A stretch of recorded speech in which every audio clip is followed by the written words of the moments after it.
हा ऋषिकेश घुगे माझा भाऊ आहे.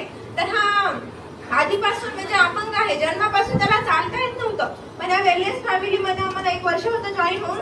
आणि वेलनेस फॅमिलीमध्ये येण्याआधी तो चेअर वर्कआउट करत होता, म्हणजे त्याला उभं राहता येत नव्हतं.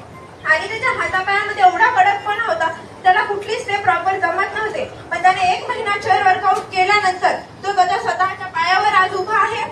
आणि ते आमच्यासाठी खूप मोठी गोष्ट आहे.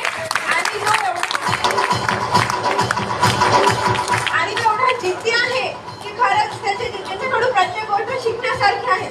जॉयला 10th स्टँडर्डला आहे. त्याची जीभ जाड असल्यामुळे त्याला बोलता सुद्धा नीट येत नाही, पण त्याच्या हँडरायटिंग मध्ये एवढी छान सुधारणा झाली आहे की त्याच्याकडे बरेच